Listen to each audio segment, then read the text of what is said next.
Thank you very much, ladies and gentlemen, dear friends of SME Connect. Welcome to today's webinar entitled "Where is Europe Headed?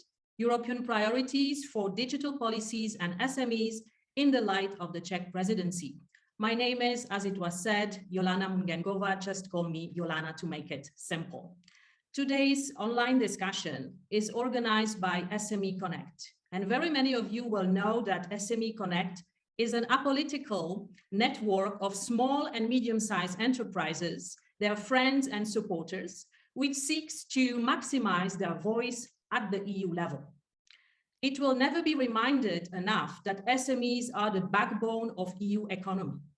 I myself like to say that SMEs are actually the blood cells that generate growth and jobs in the EU. Thus, they are absolutely vital today, and they will remain vital for the EU as a whole in the future. Today's online discussion is hosted under the auspices of Mr. Alex Agius Saliba, member of the European Parliament and chair of SME Connect, Platform Economy Working Group. Unfortunately, Mr. Saliba cannot be with us due to a last change in his flight, but I would like to thank him very much for his patronage.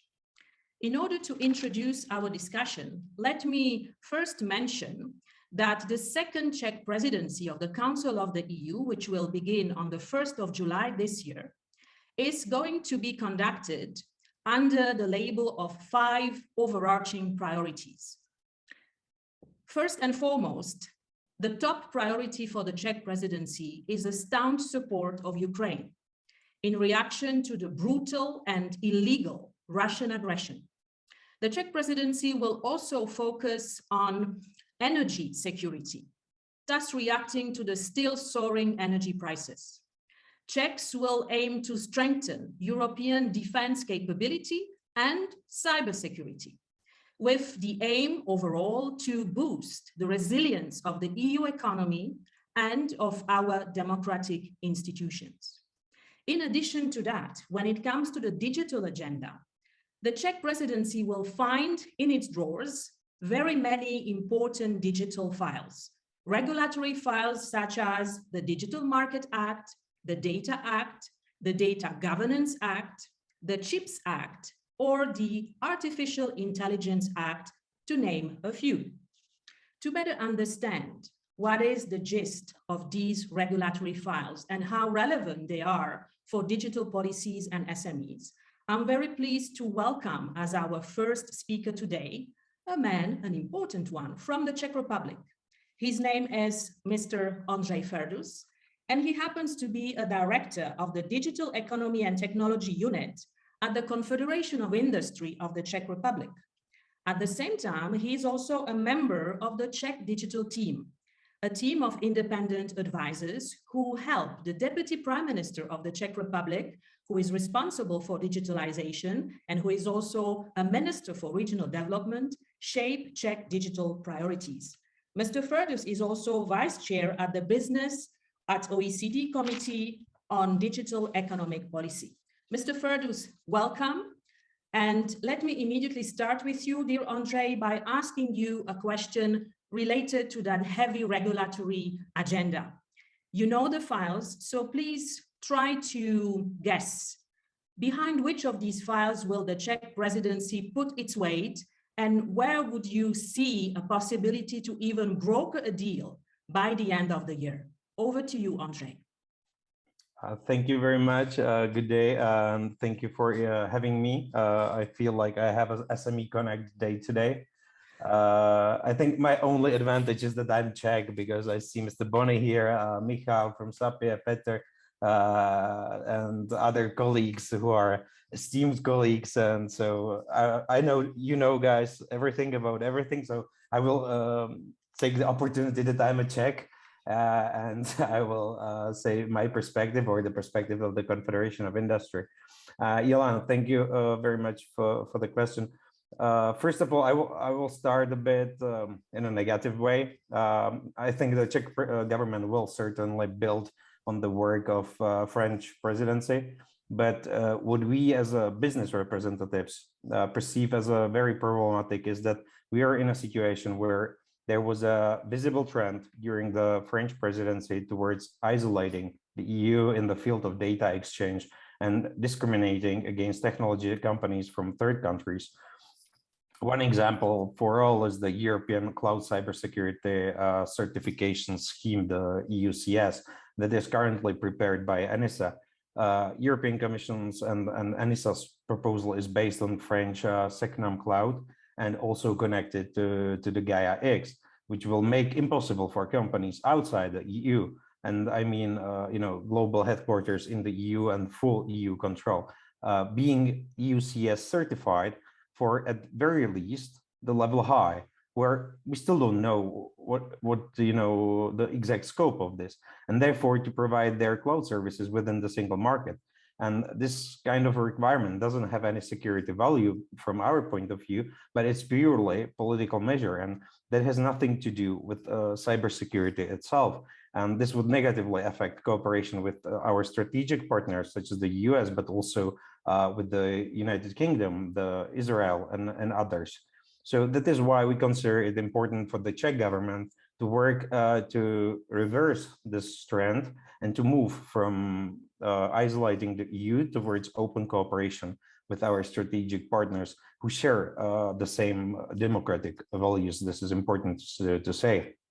Regarding the legislative proposals you've mentioned, we all know that the DSA is not on the table. On 5th of July, the DSA will be discussed in the European Parliament plenary, and then the vote will take place. So it is expected that the DSA regulation will be approved and enter into force. So not expected that the DSA will be dealt with during the Czech presidency. But among the top priority legislative proposals that the Czech Republic wants to move forward are the AI Act and the EID, or the Digital Identity Framework.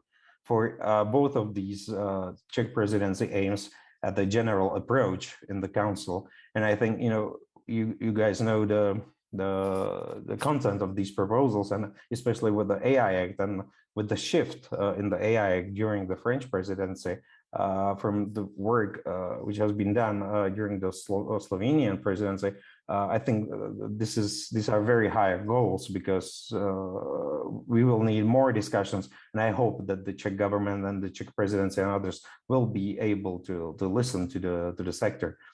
Regarding the draft decision on the way to the Digital Decade Policy Program, it can be assumed that the Czech presidency will try to find an agreement with the European Parliament. Then you mentioned the Data Act. So here, Czech presidency will continue to discuss the document in the council, and we are expecting a progress report or general approach on Data Act, but this will depend on the speed of negotiations in the council. And I expect the discussions on the Data Act won't be easy, as it contains more problematic issues that needs to be resolved. And if I may, the Confederation has long advocated that data sharing in the EU be guided primarily by voluntary principles. So we do not agree with or that the data sharing between businesses or the public sector should be mandatory, and that the original data owner would not have control over what happens to the data. So it's also a threat to trade secrets. If data should be shared, then only on the basis of a contract and clearly defined parameters. But there are also other problematic areas like cloud switching, international access and transfer, interoperability, enforcement, and others. So I'm not expecting the discussions on the Data Act be so easy. So if I should put my money on something, I would say we will go for a progress report here. But well, maybe Czech presidency will surprise us. Czech presidency also plans to present the council conclusions on cybersecurity. In addition, the Czech Republic will deal with the Cyber Resilience Act, which should be published by the European Commission during the autumn, I think. And the Czech Republic obviously will prepare a progress report on this proposal. Then there will be a discussion on the revision of Broadband Cost Reduction Directive, I believe Czech Republic is expected to start the first reading for this one. Then there is a Interoperable Europe Act. Czech Republic is aiming for progress report. Then we have Declaration on Digital Rights and Principles. So I believe we will start our kick off the interinstitutional negotiations on this one. Then yeah, I already mentioned the Digital Decade policy program, and I can miss my favorite evergreen e-privacy regulation. But it's not entirely clear what to expect here, so I don't want to assume anything. I see Mr. Bonnet is smiling. It was actually the first file I got on my desk when I started working for the Confederation of Industry more than 5 years ago. So it's evergreen. Then you mentioned CHIPS Act. Here, the Czech presidency will definitely focus on strengthening Europe's economic resilience. And, you know, we cannot agree more. The Russian invasion has caused the biggest disruption to commodity markets in a half a century. The EU must drastically reduce its dependence on hostile or unstable regimes. And for the Czech government, their side for strengthening economic resilience involves targeted support for competitiveness on strategic technologies to promote our domestic capacity and tighter trade relations with democratic nations such as, for example, New Zealand, Australia, Chile, and others. So these measures are in line with the CHIPS Act, a proposal to boost chip production in the EU. The semiconductors are in effect explicitly mentioned as a critical supply together with food, medicine, and raw materials. So Czech Republic would definitely like to continue negotiations on the CHIPS Act. And if I say Czech Republic would definitely like to, I don't mean that I'm speaking on behalf of Czech Republic. I'm not. But this comes from discussions we had with Deputy Prime Minister and with our politicians and the government. However, there are some representatives, and it's included, the Confederation of Industry is included here. We warn a bit against too much protectionism in manufacturing, because it's possible that the current situation, which with the chip shortage, is only temporary, and production will then pick up again. And it would be then unfortunate to have an EU chip factory in Europe that would not be competitive. And that is why, for example, the Confederation is also in favor of so-called incentive systems to attract companies to Europe, which would then open their factories here. Because our and to conclude this question, I'm sorry, I'm maybe too long, but I would like to share my main concern about the Czech presidency, and that's the one that they will play the role of an honest broker. And I know that it's expected from each presidency to play this role, and it's to play by a book. But when I look, for example, at the still active French presidency or other previous presidencies, they certainly did not take such a role and took a much more active approach, even when it came to the national interest. And I must say that we will also like Czech presidency to be more active in its approach, because there are such fundamental and strategic issues on the table that the role of an honest broker may not be sufficient for moving them forward. So my hopes are that the Czech presidency will be active in its approach, and it will leave an imprint of our priorities in the EU. As they say, hope dies at last, so let's hope. Ondrej, you've mentioned the importance of data flows, especially data transfers to our key partners, such as the United States of America, a key trader with which the EU maintains good relations and which shares our democratic values. Unfortunately, the legal framework underpinning the transfer of data to the US has been already twice challenged by the Court of Justice of the European Union. And I'm referring to the ill-fitted safe harbor and privacy shields, who were both struck down by the court. So now we are in a situation when Madame von der Leyen has made a political agreement with the US President Joe Biden, by which the Commission is set to put forward very soon an adequacy decision. Before this happens, can you share with us your views, Ondrej, as regards the characteristics that a safe and efficient framework for data transfer to the US should have? And do you expect this topic will also be on the agenda of the Czech presidency? Yeah, I will start from the end.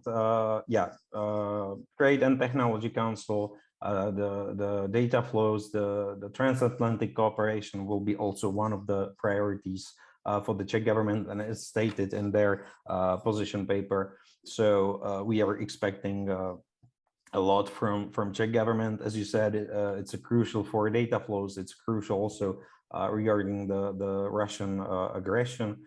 So, but we as a confederation are really anxiously awaiting the content of the new EU-US agreement, because at this point, EU-US data transfers are governed by standard contractual clauses, and constant delays have a significant negative impact on all European businesses.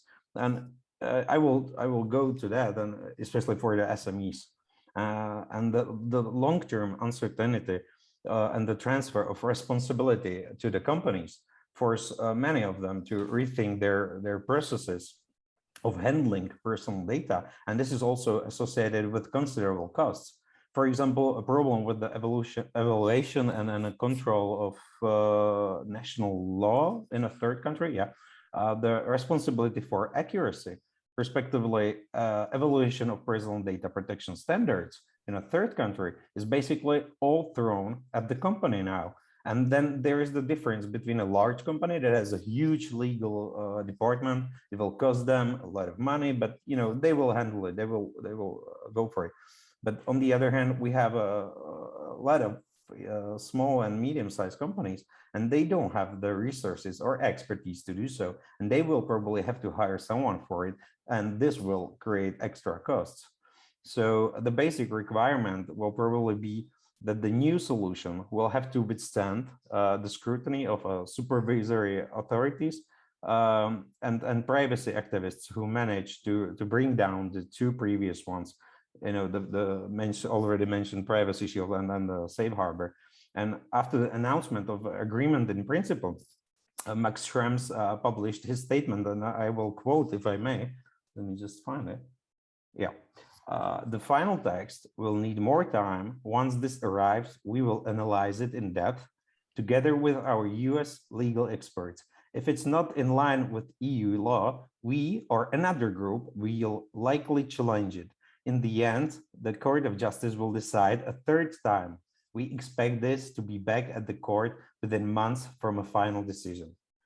End of quote. So given this statement and how long the preparation of the new agreement has been going on, we are not sure if the adequacy decision is the right instrument that should be used.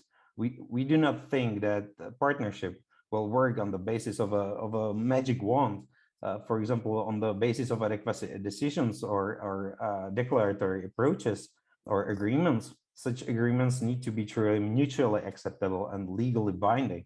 And the world has moved since the GDPR, which has been an inspiration to many, and it must be acknowledged that unless the EU acts as a cooperative actor open to cross-border exchanges through digital channels, it will not move anywhere.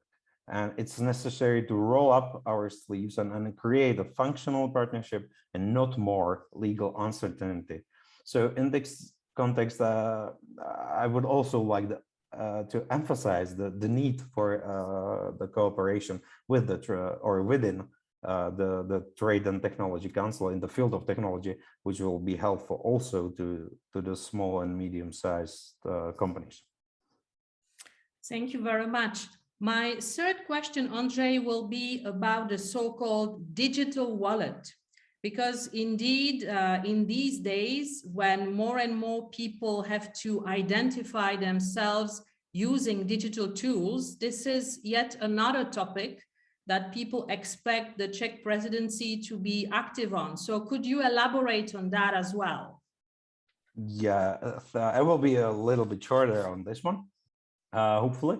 But I don't know how you obviously know the situation in Czech Republic and with our government and with Deputy Prime Minister Bartosz, who is very keen to shift our e-government, the level of e-government or digitalization of public services in Czech Republic. And you see the DESI index, and the Czech Republic is still around 17th, 18th place. Our companies actually, and this is probably more for the morning discussion, but before the pandemic of COVID-19, our companies were on a 9th place. But in 2 years, they went to 15th place. So this brings a lot of questions whether our companies were slow to adapt to the COVID-19 crisis, or what happened, or if our neighbors or other companies were much better in adopting the new technology. So but this is interesting for another discussion. So but the motivation is to move Czech Republic in the DESI index. And so the digitalization of public services is a priority for the Czech government during the presidency and also at the national level. So we know that the Czech presidency will actively participate in the introduction of a European digital identity. It can be expected that the Czech presidency will focus on this proposal in order to qualitatively deepen the digital internal market. Part of the priorities of the Czech Republic is to focus on the adoption of an EU-wide tool for a secure and trustworthy proof of a citizen's identity. As you mentioned, the European Digital Identity Wallet, which should give any EU citizen or business the ability to prove their identity or any entitlements quickly and reliably. And it should make it much easier to access public and private sector services online, or to simply transact. And as is stated in the proposal, it previously complicated and time-consuming processes should become simple and quick. We as a confederation, or I myself, I support this proposal in general, but there are some question marks around the specific parameters still need to be clarified, because we need to focus primarily on ensuring the security, because we are dealing with personal data. The European Digital Identity Wallet will contain documents such as the identity card, or a diploma of education, or many others.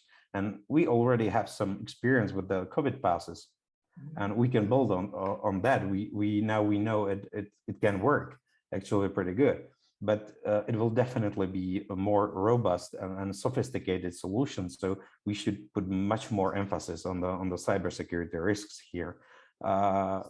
Is that enough? I may go to the detail, but I think we'll have a chance to go back to the details as we open the discussion, which is what I wanted to do now, by passing the floor back to Brussels to the chair of the steering committee of SME Connect, Horst Heitz. Horst, the floor is yours. Thank you very much, Jolana. I have to say it's super interesting, and we're going already deep. We had really a deep keynote speak, and then also the questions were very well formulated. Now we're coming to the debate, who are reflecting what we heard and perhaps give new comments, new ideas, new perspectives. And the first speaker will be Michal Boni. You are known as a political expert in these topics, not only in the European Parliament, also as the first digital minister of Poland. You were a rapporteur on many of these topics. How you would say where is Europe heading with the digital policy? What you thinking we can expect from the Czech presidency, or what you would like to have from them? Please, the floor is yours. Yeah, thank you very much for the invitation. And just at the beginning, I want to thank to Ondrej for these words related to the need of improving transatlantic relations, because I think that the European Union and the Digital Union doesn't want to be isolated. And I fully agree that we need to be much more open, and in contradiction with some steps done by French presidency, I hope that Czech presidency will be much more open for some issues. And first of all, when we are seriously looking at the world and the Europe now, we have to say that there is no more important issue and problem to solve as to support Ukraine militarily and economically, and to help Ukraine in its way to the European Union membership. And when I'm talking about European Union membership, Ukrainian membership, I think that all those topics discussed during Czech presidency related to digital development should be parallelly discussed with representatives of the Ukrainian government to involve them to the debate about future common digital European Union. Secondly, one of the key aspects of this war situation is related to the phenomenon of the hybrid war and the unfortunate significance of the disinformation in our modern world. So the deep and proper implementation of the new code of practices on fighting disinformation presented by Vice President of the European Commission, Vera Jourova, last week should be one of the Czech presidency priorities as to finish successfully the negotiations on DSA, and I hope that on 5th of July it will be closed and will start the work on implementation. In addition, thinking about hybrid challenges, it is important to support the European Commission and, as I know, the Czech presidency initiative to present the hybrid toolbox, which is very needed to all of us, to our economy, to our states. Thirdly, in my opinion, one of the key priorities is to make order at the area of data, legal frameworks for data collecting, processing, transferring, storing, etc. We really need the consistency among data-focused legal proposals. Unfortunately, I feel the deficit of this consistency. There is just about 1 year to prepare implementation of the Data Governance Act with, in my view, unclear model of data altruism procedures. We have to discuss some issues on data of Data Act, avoiding threats as the burdens and redundant obligations of data transfers in B2B and B2G, B2 government relations. We need to review the data free flow regulation implemented in 2017, and after that assess what kind of legal solutions are really needed.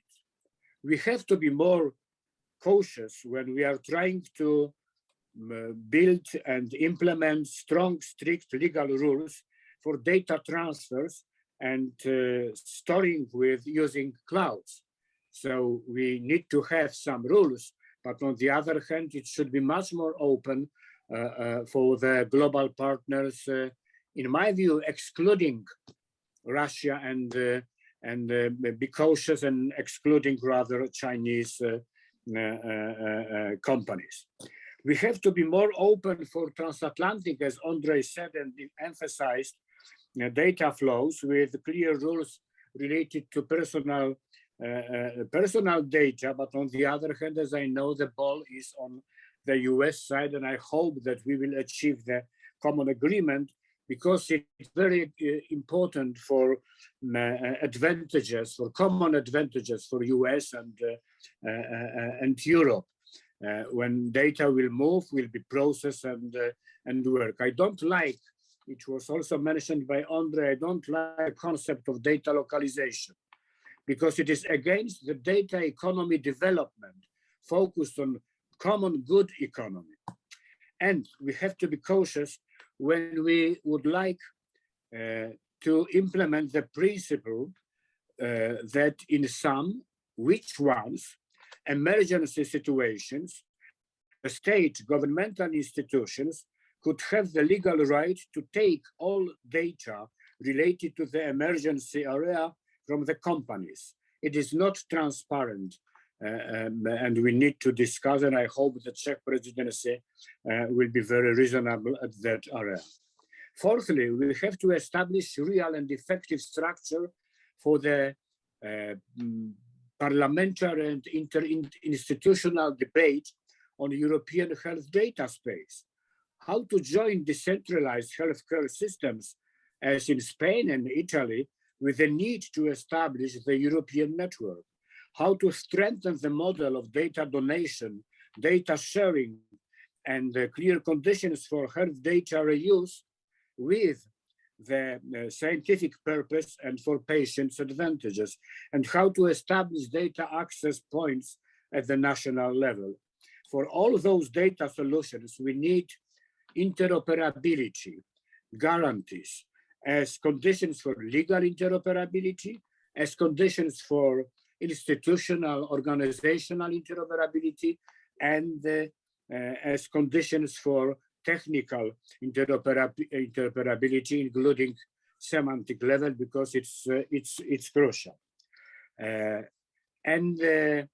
I think that we need to, it was also mentioned, because it is one of the key important solutions, we need to finish the work on Artificial Intelligence Act.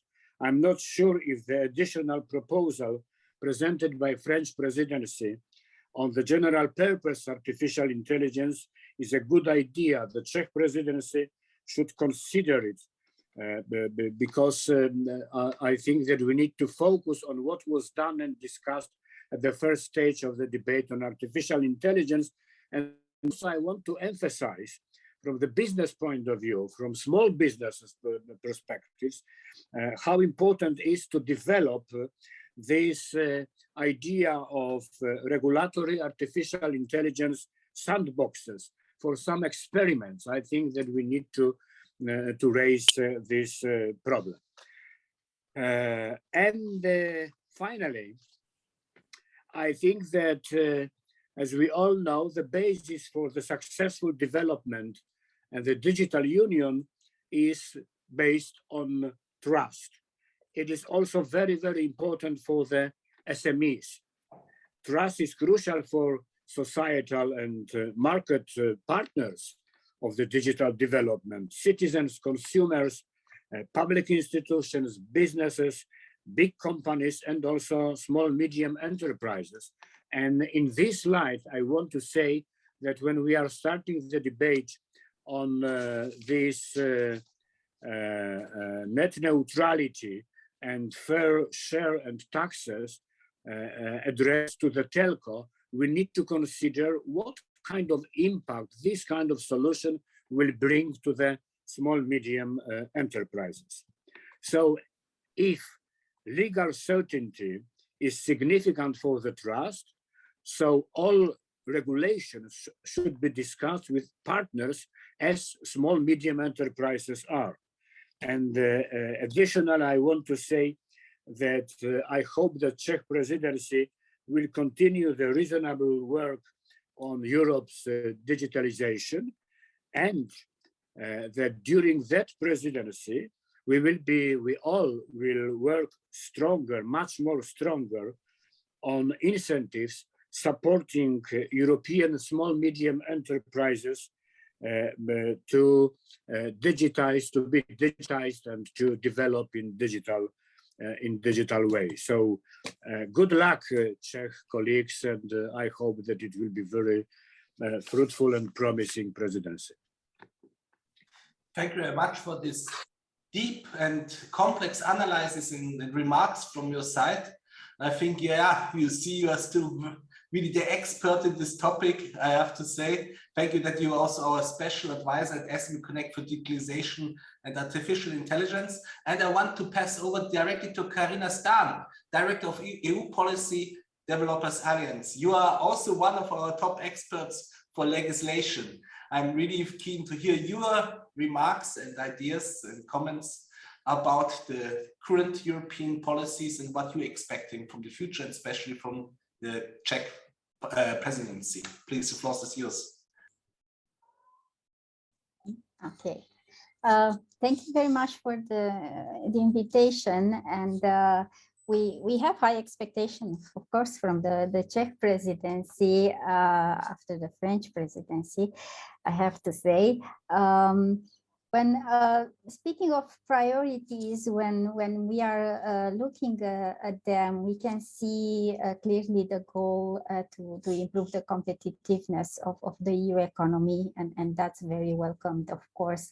And reading to them, we see the overly used cliches about the internal market needs to be further deepened, especially in services in the digital economy.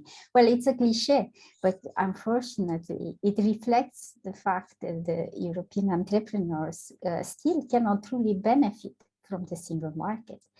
And I'm pleased to read also a statement on improving the business environment. So I think this is key for the approach that the Czech presidency should take, especially on digital files.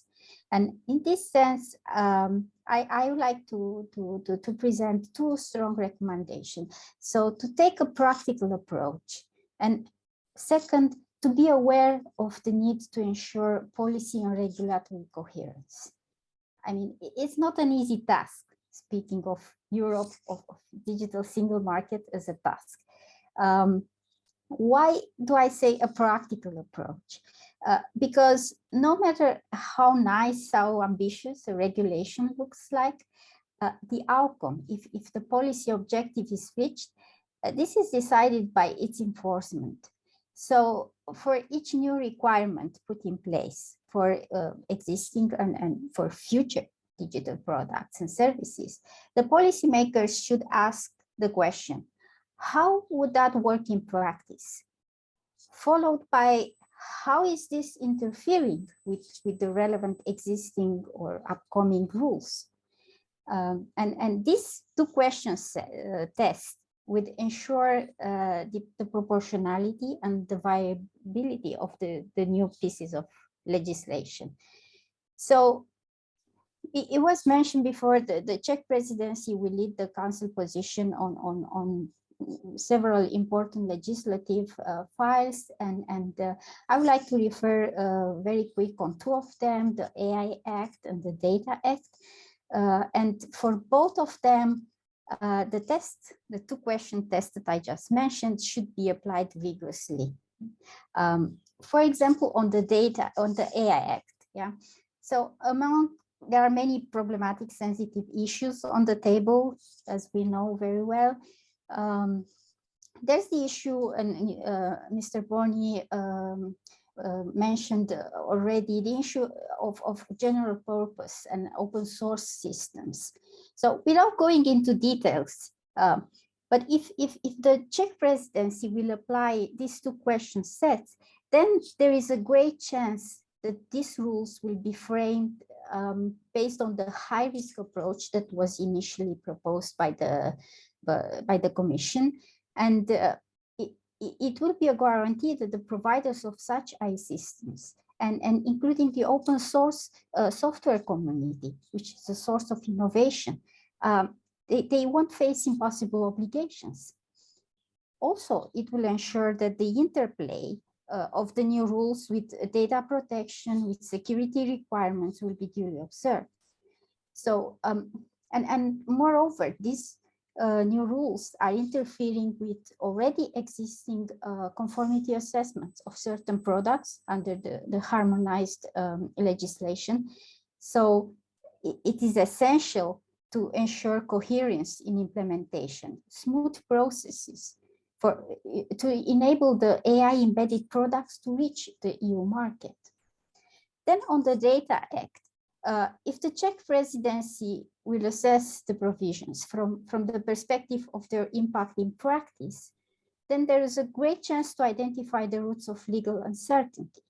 And I say legal uncertainty because we are quite skeptical in our position about the promised benefits of the Data Act, because what we can see is that the proposal just adds a very thick layer of legal uncertainty for all market players.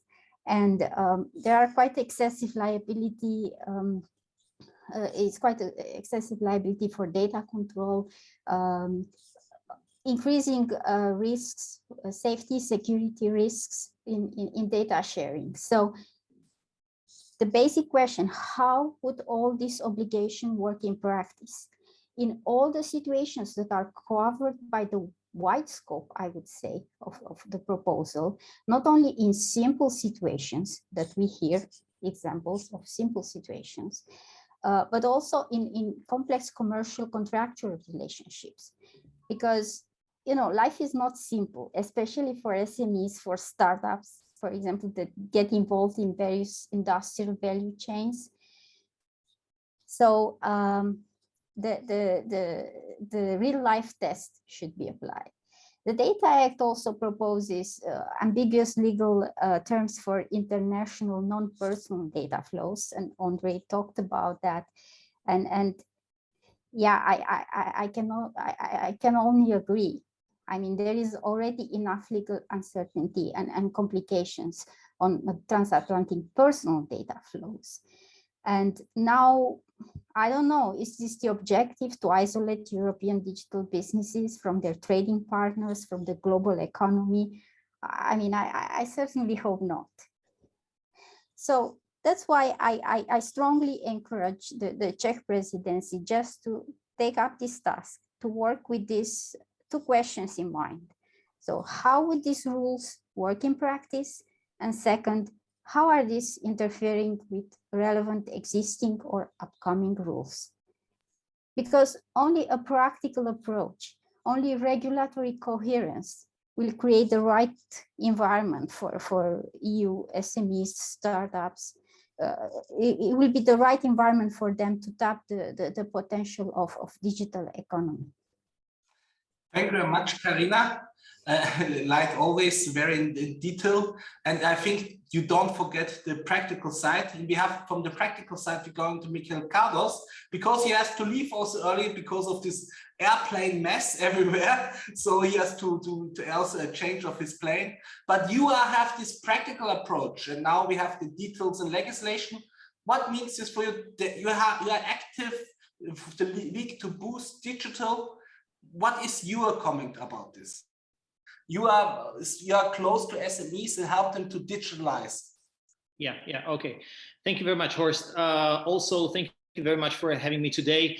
And this is not our first event today, since we organized together one very interesting event in the European Parliament. And I have to say also that I'm currently present in the premises of SME Connect. So as you can see behind me, this is the wall of SME Connect. And the Horst is just on my left side. But thank you very much for having me. Very interesting discussion. Also, Ondrej Ferdus, very interesting. It was very interesting to hear how you covered the topics and what the priorities of the Czech presidency will be. There are some points I would like to mention when it comes to data transfer or to AI. Well, maybe Horst, I would like to maybe start talking more general. And when talking about the Czech presidency, I think that the topics such as AI Act or Data Chips Act, data governance, and so on, need to be predictable and try to set fair conditions valid for all businesses, business entities within the sector. I think that the proposed solutions and negotiations should be based on the principles of freedom of enterprise, consistency, as Mr. Boni said, trust, as also Mr. Boni said, support for innovation, and at the same time, clearly unforeseeable rules that are acceptable to all players. This would definitely ensure a more sustainable achievement of the desired results in combination with a fair balance in the established relationship between key stakeholders. It is extremely essential that the new legislative measures aim at creating a true digital single market. This is something that was said by Karina that we are still missing, and we need to minimize obstacles to the development and commercial use of technological innovation. Only such approach would help European Union catch up with other leaders in the digital revolution. During the pandemic, as well as beyond, digital tools and markets became a unique help, and as well as place where people and businesses in different remote parts of the country or of the European Union, of the world,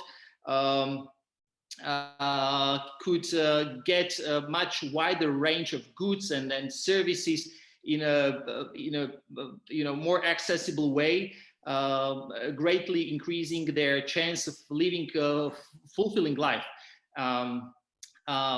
This is very important, but also this is not possible, or in the future it's important that we have a consistent data storing, transferring, governments and other things. It is precisely these factors that we must keep in mind when creating European legislation, especially one that has the ambition to introduce new rules of the protection of users, consumers, customers, companies, all stakeholders in the digital space. So we should also try to, we should avoid trying to promote the growth of European digital economy through regulation, and instead focus on fostering a truly innovative and investment friendly environment. And we had today a very interesting discussion about SMEs, and we touched on that already today in this discussion. We need to involve the SMEs into discussion about the future legislation, the future regulation when it comes to digital markets. And that's also one of the reasons why we launched actually last year one of our initiatives that is called the League for Digital Boost, when where we try to encourage the key stakeholders in the region from public and private sector to highlight the key challenges in each country and propose solutions to the policymakers and gatekeepers.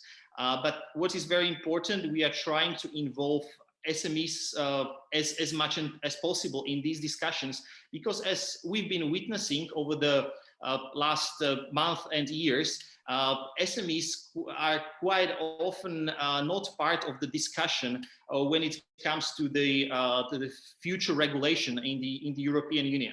So this is extremely important to involve them as much as possible. Also to show them what their involvement can bring them, and how they can actually also influence their own future. So maybe, Horst, I would stop here for now. Thank you very much. I think, yes, you show us really from the ground how that it's, I think, very important, this message that we have not always to discuss here in Europe. Protection, chances. We have to make the opposite: chances, protection. And I think we are too pessimistic. And I think this is the approach who goes in the wrong direction, because we need rules, we need regulations. But first, we have really to see this always as an opportunity and not as a danger.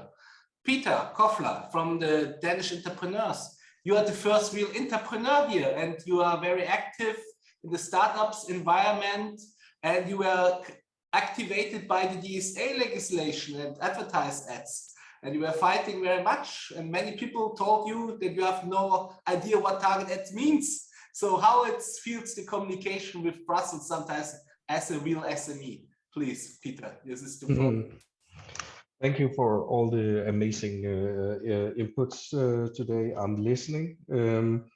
Running your own startups and trying to follow the digital drumbeat in Brussels is very difficult. And I think even for you full-time guys, you can't absorb it and imagine being a startup in Europe and you're still trying to spell GDPR and all you're simply flooded with digital legislation. And I think this is absolutely key that we look at how can we inspire our startups to grow and instead of drowning these businesses with rules and regulations. So and one way is obviously to be evidence-based. I will just add to the pile of good recommendations. Ondrej, I'm really happy that you're not an honest broker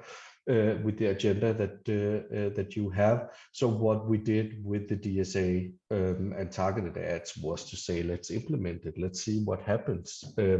And we did so in 6 different startups throughout 3 different countries. And this is like, I think I agree that what keeps me awake at night is it's obviously that the world will turn into some bipolar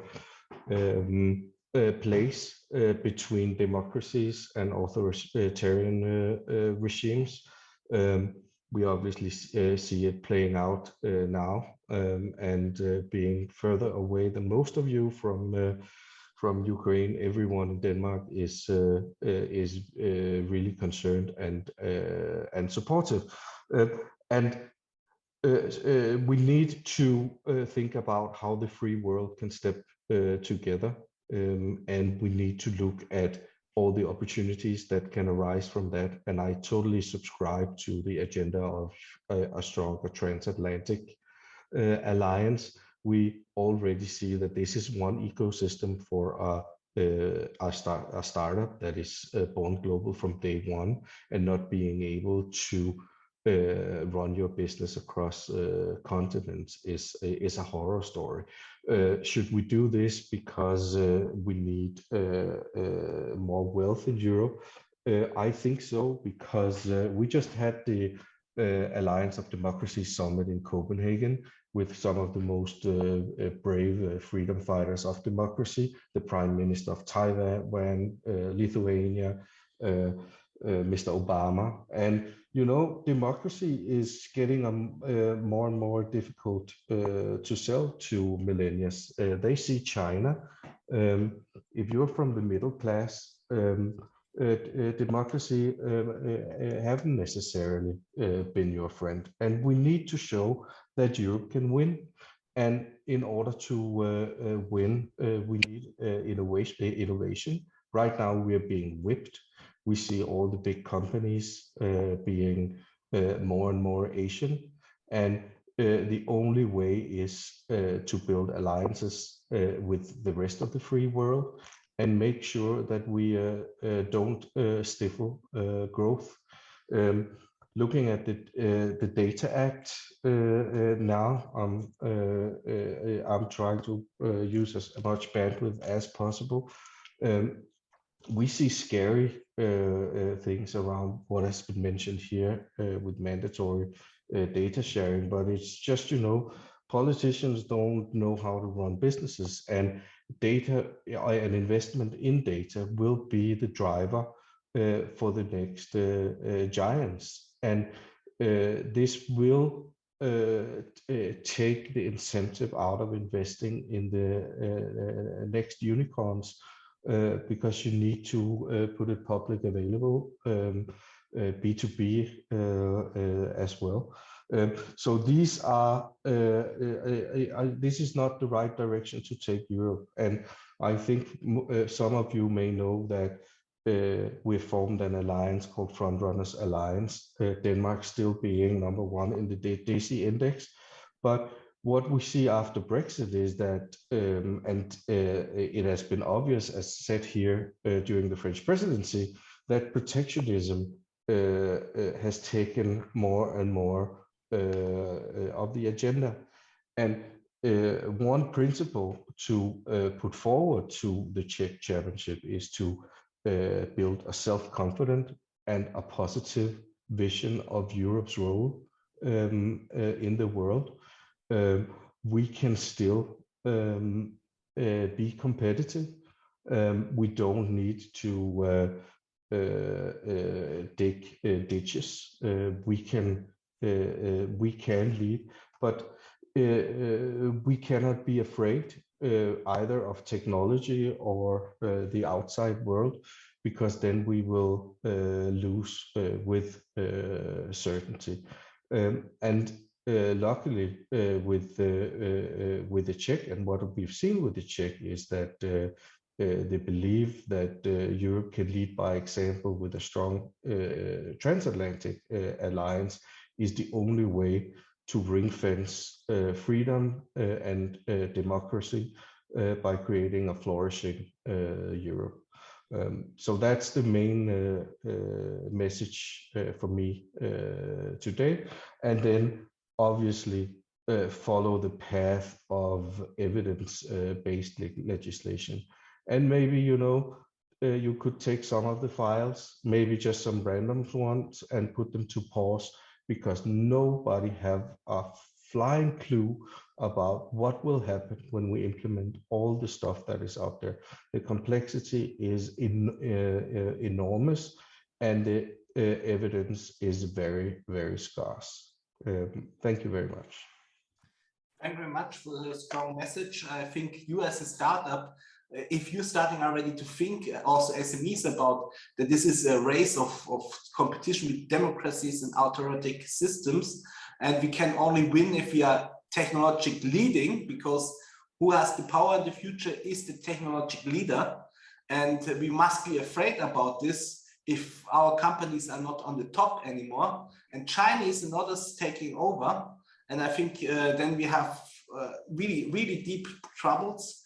But also that you say the complexity, but this we have in many legislation. Michal knows it better than me. I think it's like gambling, a little bit high-level gambling, that it works out somehow.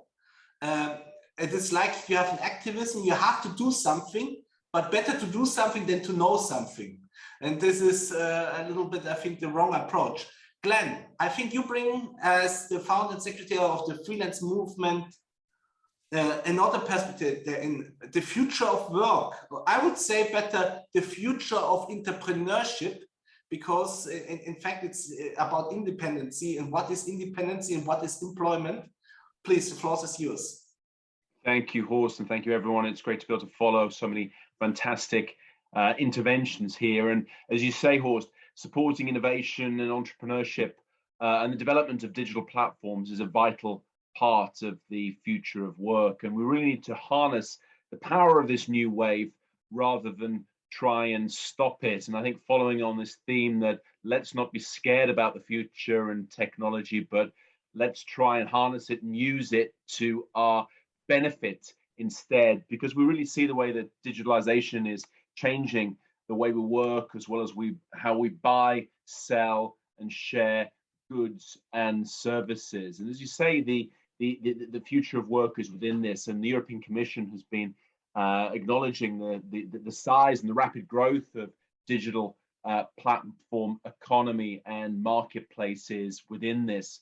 And this is really a good thing that while it won't replace the traditional employment, more employers are actually realizing the need for a freelancer strategy and hiring the specific talent they need to be able to carry out specific jobs.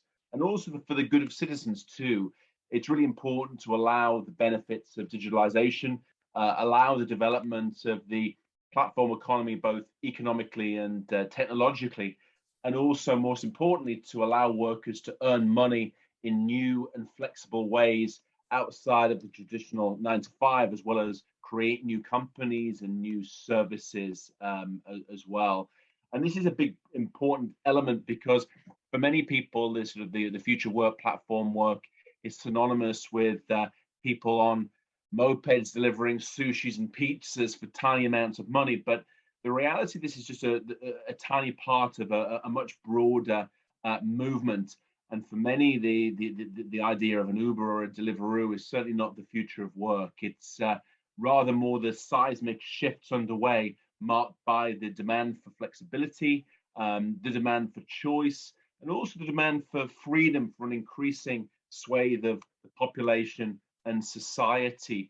And today we have many independent contractors in the technology and medical sectors, as well as architects, lawyers, musicians, artists, and having more freedom and earning more money because of this. And it's really important to be able to protect this freedom as opposed to legislate these kind of things away. And when some of the studies that we've been involved in as well, we see that 7 out of 10 workers here in the Nordics are actually sort of thinking of taking up a freelancing in the future.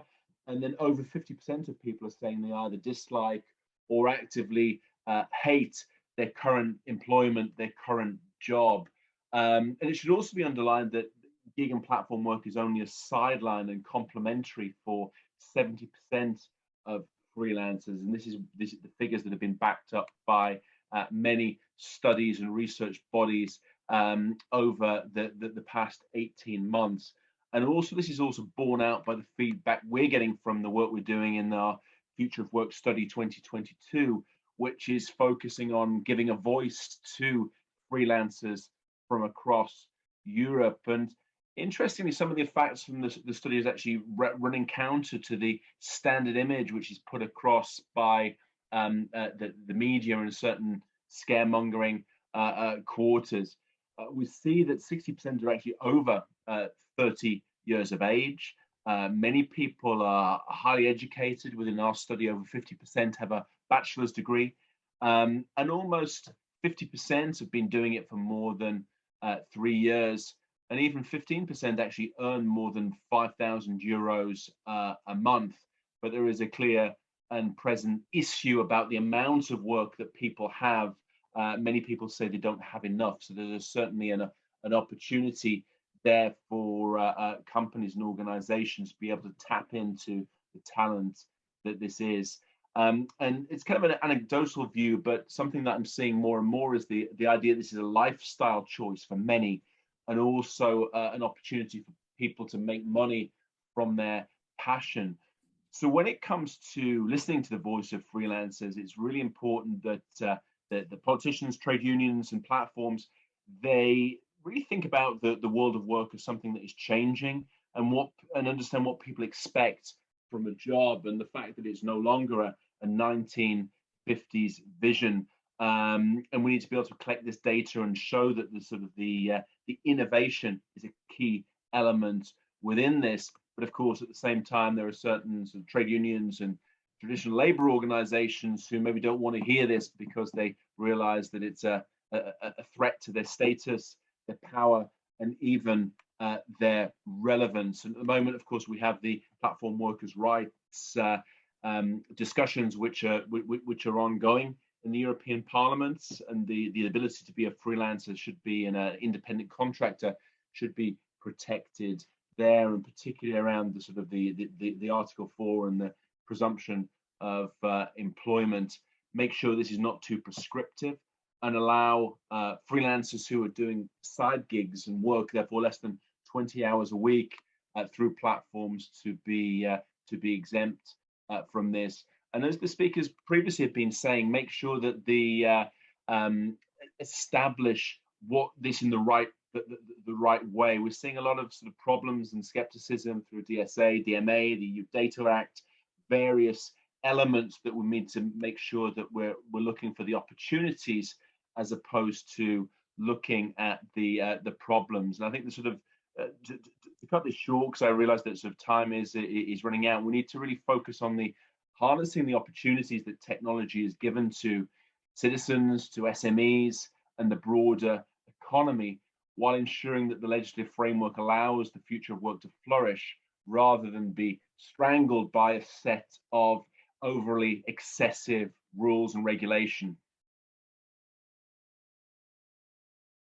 Thank you very much. I think it's you have a very important message, because you say we're talking always about people who wants to have a certain lifestyle, a certain work style, and third parties want to say how they should work and how and in which direction, and they feel they're not included. We had this here, and we have new members at SME Connect from the Drivers Alliance from Spain, that they were not heard. They don't feel that they are included in the discussion. And I think here, this is also in Brussels, they are not such organized at the moment. They are new, they have not the infrastructures, and so that we are always talking about them, but too less with them. And I think this has to change. Ondrej, perhaps yet now, before we come into the conclusion by Jolana, your reflection on what you heard now from your side. Well, it will be fast because I pretty much agree with almost everything which has been said by all of my colleagues. I couldn't agree more with some of them, and there are some things I'm taking away with me. And if I have a chance to speak about it with Mr. Deputy Prime Minister Bartosz, I will raise them for sure. So from my side, just a big thanks for this debate, and it's a shame we don't have much more time, because these are things we could do for hours.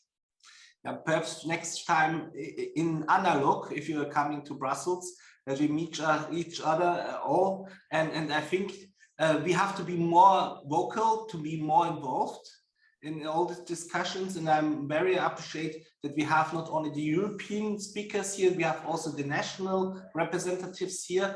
I think this is very important, that we also give, like Peter Kofler, to real entrepreneurs the voice and including them. And I think what Karina says, that really politicians has to be aware what means legislation in practice, because sometimes on the paper it looks perfect, but in reality it's a mess. And I think we gambling with the existence of many entrepreneurs and employees, and we are also gambling with the future of Europe if we going blind in the night in one direction and we don't know where we are at the moment. And I think this is really a fundamental problem. I don't know how to get heard by them, because we say this all the time and sometimes it will be ignored, and then I cannot understand this. Michal, before I give to Jolana, why it's so difficult to reach out to politicians to make this simple statement reality in the politics? Why it's so difficult? You know, in our discussion, it was the expression that we need to discuss about legislation based on evidence. And it is crucial, but I think that very often it is legislation based on marketing. When I'm considering why during French presidency, some solutions the French government presented, I had to consider that it was a time of elections. And I think that very often, especially when we are in the European Parliament, when the European Commission is working, and the presidency, Ondrej said that it should be, the presidency should be some kind of honest broker. And it is crucial to be politicians working on practical, important for the development solutions, should be brokers, not actors presenting their ego, presenting their marketing plan, and so on and so on. So this is very important, and I think that our role as SME Connect, also in SME Europe, is to convince people and to show how important especially small medium enterprises are. So we need to make it, and this is our task, and I think that step by step, I hope it will be easier. Just one additional sentence. I think that unfortunately, after Russia aggression on Ukraine, it turned out in Europe then we need that it turned out in Europe that the world is divided, but that the division is a little different. Not European Union and the America, Canada against, but European Union, democratic camp with common values with Canada, US, and so on, and Ukraine, and vis-a-vis Putin, Chinese people destroying the world. So I think it is important in which camp, in which group we are, and this is also very important point to make digital policies much more adjusted to the real needs of the values and everyday life. Thank you very much. In fact, short, less populism, and in politics, more evidence. We have the Ondrej, you wanted to add something. Yeah, I'm sorry. Yeah, I realized I started with a negative note, so I wanted to finish on a positive note. I would like to say, let's not give up on Europe and the regulation. You know, I've been working in this area for a long time, and even though I co-founded a company last year on AI, you know, focusing on custom AI development in Europe, in Czech Republic, and I know all about all the legislation coming out. So the positive note: let's not give up. We just need to promote, you know, business interests much more, because this is my internal thinking. Business interests and the interests of people in Europe are also EU's interests, and we just need to shift the thinking of some of the politicians. We think that the businesses are our enemies, but it's not true. I wouldn't work at the Confederation if I would have even bit of a thinking that we were doing something wrong. No, so let's just not give up on Europe. Yeah, I think we are part of the solution. And we should, like you say, we should not give up, otherwise we are not part of the discussion. Jolana, now your part is there to make the conclusion, perhaps also the solution. Yes, indeed. And first of all, thank you very much to all the speakers for their expert contributions. I have myself learned a lot. And there is a key word which actually has become a little bit of a red thread through all that has been mentioned today, and that is coherence. Because first and foremost, we have to make sure that all the new legislative proposals in the digital realm are coherent with the existing GDPR. Secondly, we also have to be coherent with our international interests and their cooperation with like-minded partners such as the US in the Trade and Technology Council, but also with Japan, Australia, and others is absolutely key. Coherence also is essential with other EU policies and policies at the national level, such as education, because we will all need to upskill the EU population to be ready to go digital and not to be afraid of digitalization. Coherence also with the cost of compliance of introducing new legislation for the digital single market. If the costs are too high, SMEs will be prevented from enjoying, the digital single market, and that will be left only to big tech, which will not be good for EU growth and jobs capability. Last but not least, we shall never forget about consumers. So also coherence with EU consumer policy is essential. And I will agree with all of you who want to retain hope. I am myself hopeful that despite, all the problems that we see in this world, we have actually managed something great. The EU 27 is united, and we are open to grow, to enlarge, and to become even more stronger, even more efficient, and even more, I would say, European and human. Thank you very much to all of you. I hope to see you again for another digital discussion organized by SME Connect.